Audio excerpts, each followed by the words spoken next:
It started like it always does. Just when the dishes were finally done, the laundry mountain defeated, and the soft hush of evening fell across the house like a gentle sigh. That cry echoed from the nursery, sharp and sudden, piercing the quiet like a little storm. Anna, a mom of 2 from Portland, dropped her warm mug of tea back on the counter and sighed again. It was 8:42 p.m., and for the 6th night in a row, baby Ellie was refusing to sleep.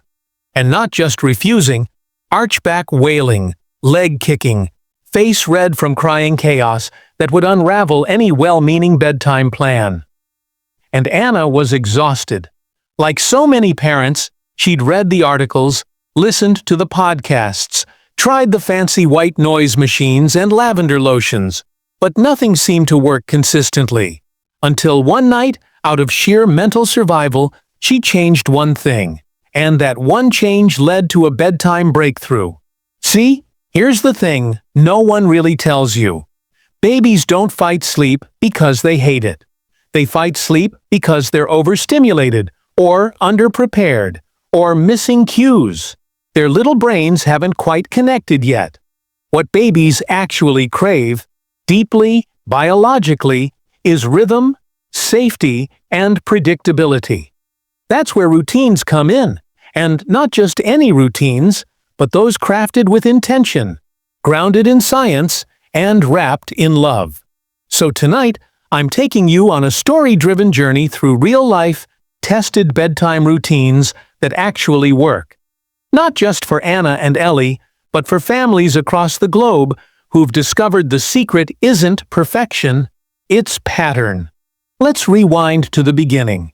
Babies, especially between 3 months and 2 years, thrive on consistent signals.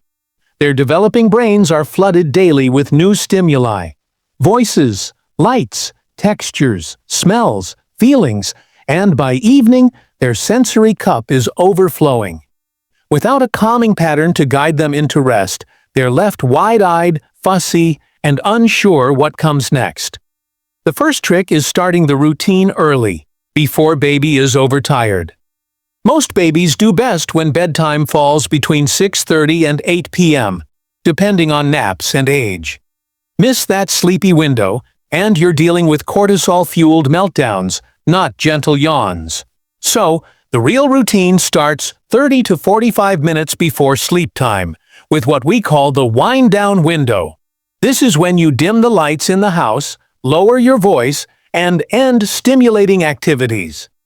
No more peekaboo marathons or loud TV. This shift in environment sends a subtle cue to your baby's body. We're preparing for rest. Next, the bath. Not mandatory, but powerful. Warm water relaxes tense little muscles, soothes the nervous system, and creates a reliable transition between day and night. For Ellie, bath time was when she started to anticipate bedtime. Anna would add a drop of chamomile-infused baby soap and sing softly while gently pouring water over Ellie's tummy. Every night, the same flow. Bath, towel cuddle, lotion massage, and science backs this up. Studies show that babies who experience consistent pre-sleep tactile routines, like massage or warm bathing, fall asleep faster and sleep longer. After the bath comes the dressing. Dry diaper, cozy pajamas, maybe a sleep sack, depending on age. Keep everything calm and simple. Then comes feeding, but here's the golden rule. Don't let baby fall asleep while feeding. Why? Because this creates a sleep association that's hard to break. The goal is to feed until drowsy, then gently break the latch or remove the bottle before sleep sets in. That way, your baby learns the golden skill of drifting off independently.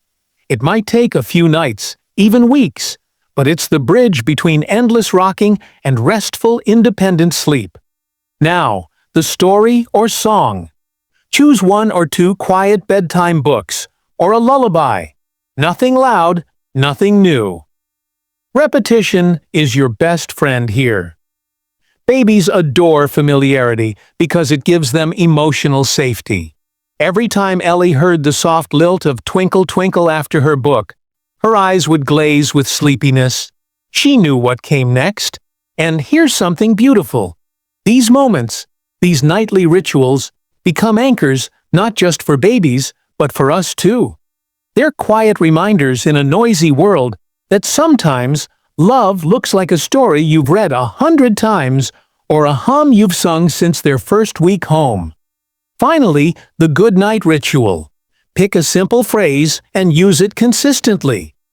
Good night, I love you, see you in the morning. Then lay baby down, sleepy but awake. This is crucial. It teaches the skill of self-soothing, the ability to transition from drowsy to asleep without external help. And yes, at first there may be some protest. That's normal. Babies process change just like we do. But with gentle consistency and presence, they begin to trust the pattern. Now, what if your baby cries? What if they resist? First, remember that crying is communication, not manipulation. Use a responsive approach. Go in, offer comfort without picking them up, reassure with,